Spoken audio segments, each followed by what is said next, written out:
Governor Rajendra Arlekar തളി രാജരാജേശ്വര ക്ഷേത്രം കണ്ണൂർ അവിടെ വെച്ച് രണ്ട് പ്രസ്താവന നടത്തി. ഒന്ന്, ഗോശാലകൾ നടത്തുക അമ്പലങ്ങളിൽ. രണ്ട്, സനാതനധർമ്മം പഠിപ്പിക്കുക. ഇത് പറഞ്ഞപ്പോൾ തന്നെ ഒരുപാട് ആളുകൾ അനുകൂലമായും പ്രതികൂലമായും പോസ്റ്റ് ഇട്ടിരുന്നു. ഇതുമായി ബന്ധപ്പെട്ട് സുഭാഷിതത്തിൽ നമ്മുടെ ഒരു വീഡിയോ ഞങ്ങൾ ചെയ്തിരുന്നു. അപ്പോൾ ആ വീഡിയോയിൽ ഒരുപാട് പേര് കമൻ്റ് ഇട്ട് ചോദിച്ചു, കളിയാക്കി ചോദിച്ചവരുണ്ട്, നേരെ ചോദിച്ചവരുണ്ട്. എന്താണ് ഈ സനാതന ധർമ്മം?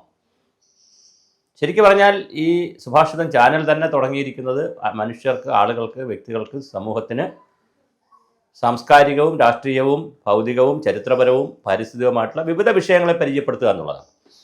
അപ്പം ഞാൻ മനസ്സിലാക്കിയ സനാതനധർമ്മം എന്ത് എന്നുള്ളതാണ്, അല്ലെങ്കിൽ ഭാരതത്തിൽ പറയുന്ന സനാതനധർമ്മം എന്തുള്ളതാണ്. ചുരുക്കം വാക്കുകളിൽ പറയാം. വനാന്തരങ്ങളിൽ നിന്ന് താരതമ്യേന സുരക്ഷിതമായ സ്ഥലങ്ങളിലേക്ക് മനുഷ്യർ താമസം ആരംഭിച്ച കാലം മുതൽ ആഫ്രിക്കൻ രാജ്യങ്ങളിൽ നിന്നും മറ്റു രാജ്യങ്ങളിൽ നിന്നും ഒരുപാട് ആളുകൾ സഞ്ചരിച്ചു. അപ്പോൾ തന്നെ രണ്ട് വാദമുണ്ട്. ഇന്ത്യയിലുള്ള എല്ലാ ആദിമ മനുഷ്യരും ആഫ്രിക്കൻ രാജ്യങ്ങളിൽ നിന്ന് വന്നവരാണ്. ആഫ്രിക്കയിൽ മാത്രമാണ്, കാടുകളിൽ മാത്രം ആദ്യ മനുഷ്യരുണ്ടായിരുന്നത്. അത് നിൽക്കുമ്പോൾ തന്നെ ഇന്ത്യൻ കാടുകളിലും ഇങ്ങനെ മനുഷ്യരുണ്ടായിരുന്നത് വേറൊരു വാദവുമുണ്ട്. അതവിടെ നിൽക്കട്ടെ, അത് ശാസ്ത്രത്തിൻ്റെ വേറൊരു വഴിയാണ്. എന്തായാലും ആദിമ മനുഷ്യർ ഭക്ഷണം കഴിക്കുക, ഭക്ഷണം മീൻസ് കാട്ടിലെ കായികനികളോ അതുപോലത്തെ ഭക്ഷണം കഴിക്കുക, വെള്ളം കുടിക്കുക, ഉറങ്ങുക, സന്താനോൽപാദനം നടത്തുക. സന്താനോൽപാദനം നേരത്തെ അറിയാവുന്ന ഒരു പ്രകൃതി നിന്ന് പഠിച്ചിട്ടുള്ള ഒരു കാര്യം എന്നുള്ളതിൽ അതും കൂടെ ചെയ്യുക, വേറൊന്നുമില്ല. അങ്ങനെ പോയ മനുഷ്യരാണ്. അതിൽ കുറേ വിഭാഗക്കാർ അന്വേഷണം ആരംഭിക്കുന്നു. ചിലർ ശാസ്ത്രാന്വേഷണത്തിൽ പോയി, ചിലർ കാർഷിക അന്വേഷണത്തിൽ പോയി, ചിലർ മറ്റ് അന്വേഷണങ്ങൾക്ക് പോയി, ചിലർ ഭൗതിക അന്വേഷണത്തിൽ പോയി, ചിലർ ആത്മീയ അന്വേഷണത്തിൽ പോയി. ആത്മീയാന്വേഷണത്തിന് പോയവരാണ് ഋഷിമാരും സന്യാസിമാരും അതുപോലെ തന്നെ ആചാര്യന്മാരും ഗുരുക്കന്മാരുമായിട്ടൊക്കെ മാറിയത്. അവർ അന്വേഷിച്ചത് വളരെ ലളിതമാണ്. ശരീരത്തിനപ്പുറം, ശരീരം കൊണ്ട് നമുക്ക് കാണാൻ പറ്റും, ശരീരത്തിനപ്പുറം എന്തെങ്കിലും ഉണ്ടോ? അപ്പോൾ അവർ പറയുന്നു മനസ്സുണ്ട്. മനസ്സിനപ്പുറം എന്തെങ്കിലും ഉണ്ടോ? അവർ കണ്ടുപിടിക്കുന്നു ജീവനുണ്ട്. ശരിയോ തെറ്റോ അവരുടെ ഒരു നിഗമനമാണ്. ജീവൻ നിലനിൽക്കുന്നത് എങ്ങനെ? അത് ആത്മാവിലൂടെയാണ്, സ്വത്വബോധമാണ്.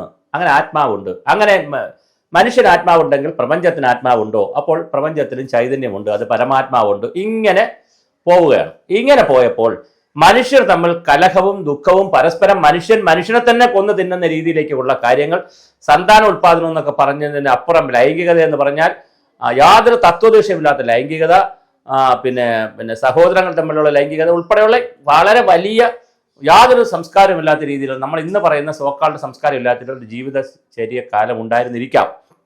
ആ സമയത്തൊക്കെയാണ് ആചാര്യന്മാരും ഗുരുക്കന്മാരും ഋഷിമാരും ഈ അന്വേഷണം ആരംഭിക്കുകയും അവർ ചില സത്യങ്ങൾ കണ്ടെത്തുകയും ചെയ്തത്.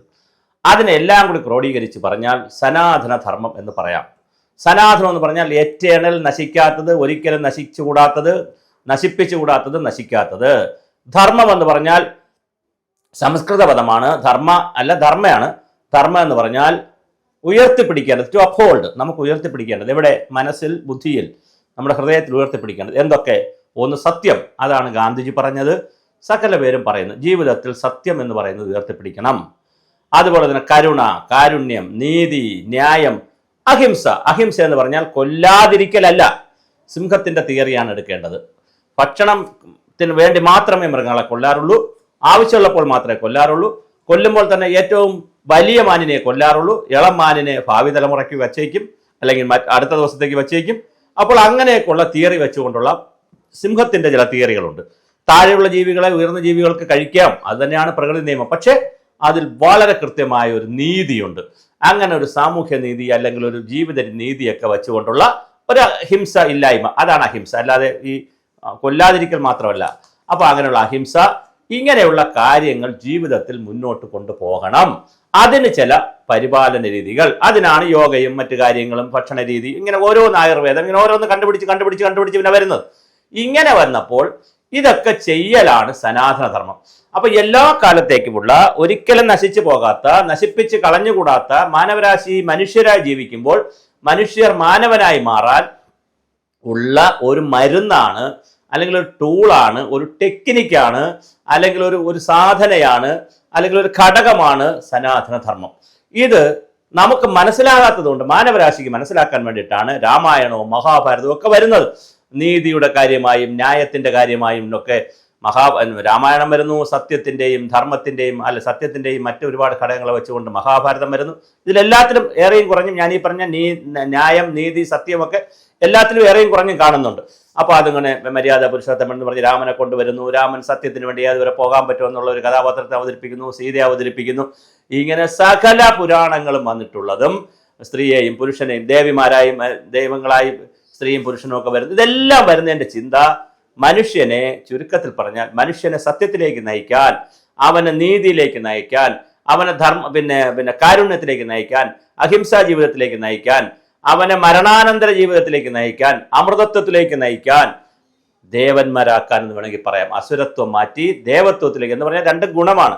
ഒന്ന് മോശപ്പെട്ട ഗുണവും ഒന്ന് നല്ല ഗുണവും. അങ്ങനെ മോശപ്പെട്ട ഗുണത്തിൽ നിന്ന്, ദുഷിച്ച ഗുണങ്ങളിൽ നിന്ന് മനുഷ്യനെ നന്മയുടെ ഗുണങ്ങളിലേക്ക് കൊണ്ടുപോകാൻ കഴിയുന്ന ഒരുതരം സോഷ്യലിസമാണെന്നോ കമ്മ്യൂണിസം ആണെന്നൊക്കെ പറയാം. അങ്ങനെ ഗാന്ധിസം ഒക്കെ പറയാം, ബുദ്ധിസം എല്ലാം ചേരുന്നതാണിത് ഉള്ളതാണ് സനാതനധർമ്മം. അതുകൊണ്ട് അതിൻ്റെ പേരിൽ തർക്കങ്ങൾ വേണ്ട. നമ്മൾ ഇഷ്ടപ്പെട്ടാലും ഇല്ലെങ്കിലും നമ്മൾ സനാതന ധർമ്മികളാണ്. അത് ഏറെയും കുറഞ്ഞു ഇരിക്കുന്നു. ചിലപ്പോൾ അസുരത്വം പുറത്തു വരും. നമ്മളെ കലാപകാരികളും അക്രമകാരികളും ഭീകരവാദികളും മത തീവ്രവാദികളും കള്ളനും കൊള്ളക്കാരനും ഒക്കെ ആകും, ചണ്ടാളനൊക്കെ ആകും. ചിലപ്പോൾ നമ്മുടെ ദേവത്വം പുറത്തു വരും, നമ്മൾ നല്ലവരാകും. അപ്പോൾ ദേവത്വം പുറത്തു വരിക എന്നുള്ളൊരു കൺസെപ്റ്റേ ഉള്ളൂ. അതുകൊണ്ട് മനുഷ്യൻ്റെ നന്മയ്ക്ക് വേണ്ടിയിട്ടുള്ള കുറേ റൂൾ ഓഫ് പ്രിൻസിപ്പിളാണ്, കുറേ ചട്ടങ്ങളാണ് സനാതനധർമ്മത്തിൽ പറയുന്നത്. അതെല്ലാവർക്കും ആവശ്യമുണ്ട്. നാസ്തികനും ആസ്തികനും യുക്തിവാദിക്കും എല്ലാവർക്കും ആവശ്യമുണ്ട്. അതുകൊണ്ട് തന്നെ ഇത് പഠിക്കേണ്ടതാണ്. അതിൻ്റെ സ്കൂളുകൾ എല്ലായിടത്തും വരേണ്ടതാണ്. അല്ലാതെ ഇത് മറ്റൊരു കാര്യവുമായി ബന്ധമില്ല. ഇത് പറഞ്ഞത് ഇന്ത്യയിലെ ഹിന്ദു സന്യാസിമാരും അല്ലെങ്കിൽ ഇന്ത്യയിലെ ഋഷീശ്വരന്മാരും ഒക്കെയാണ് എന്നുള്ളത് കൊണ്ട് അതിന് മറ്റു വ്യാഖ്യാനങ്ങൾ നൽകേണ്ട കാര്യമില്ല.